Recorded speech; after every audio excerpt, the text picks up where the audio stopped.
Imagine looking at your wife's face and seeing nothing but an object, a thing, something you cannot recognize as human. Now imagine reaching for what you think is your hat, only to grab your wife's head instead. This is not fiction. This is not a nightmare. This happened to a real man, and what doctors discovered inside his brain would shake the very foundation of how we understand reality itself. But before we dive into this medical mystery, ask yourself this. How do you know that what you see right now is actually real? In the late 1970s, a music teacher walked into a neurology clinic in New York City. Let us call him Mr. P. He was not like most patients. He did not complain of headaches. He had no paralysis, no memory loss. In fact, Mr. P was articulate, intelligent, and charming. He could hold conversations about classical music for hours. He could play complex pieces on the piano from memory. But something was deeply, disturbingly wrong. His students hadn't noticed at first. Mr. P would sometimes speak to furniture, believing it was a person. He would pat the tops of fire hydrants, thinking they were the heads of children. And most bizarrely, when his wife stood beside him, he would sometimes fail to recognize her at all. The medical team was baffled. How could man so intelligent, so functional in most ways, lose the ability to recognize the most basic things in his world? Think about that for a moment. What if tomorrow you woke up and could no longer recognize your own family? What if faces became meaningless patterns? What if the person you love most looked like a stranger wearing a mask? Dr. Oliver Sacks, a brilliant neurologist, took on this case. He was known for exploring the strangest corners of the human mind. But even he was not prepared for what he would discover.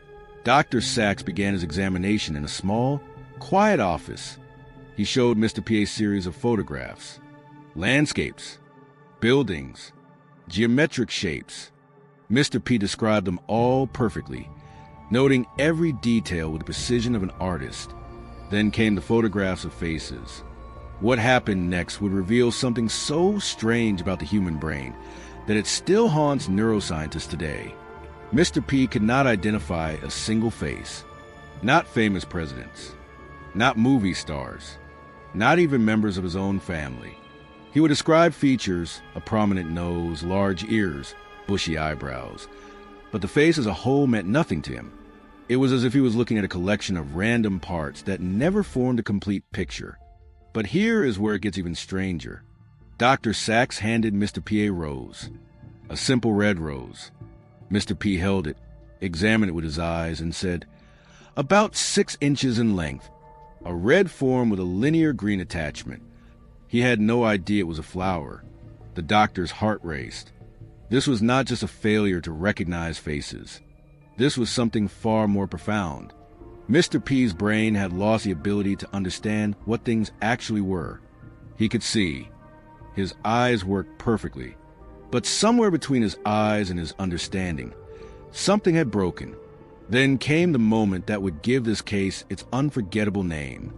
As the examination ended, Mr. P reached out for what he thought was his hat. His hand landed on his wife's head. He tried to lift it, to put it on. He genuinely believed his wife's head was his hat.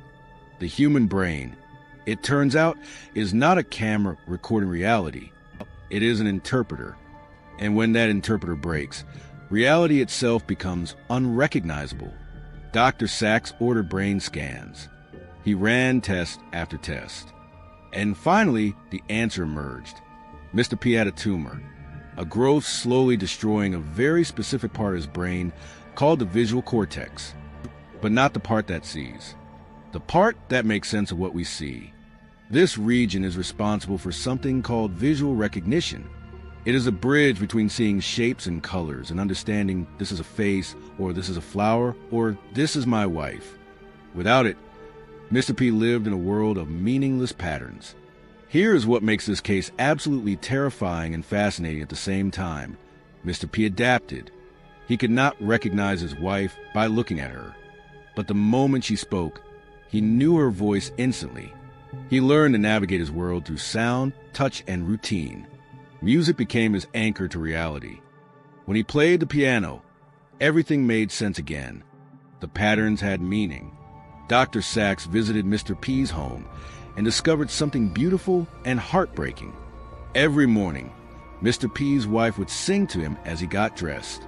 The melody guided him through buttoning his shirt, tying his shoes, finding his coat. Music was the map he used to navigate a visual world that had become gibberish. But this raises a haunting question. If our brain can fail to recognize reality itself, how much of what we experience is actually real? And how much is just our brain's interpretation? Mr. P continued teaching music for several more years. His students never knew that their professor could not actually recognize them by sight. He lived in a world where his wife was a voice, not a face, where a rose was a collection of shapes, not a symbol of beauty.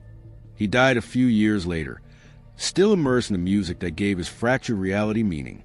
The case of the man who mistook his wife for a hat revealed something profound about human existence.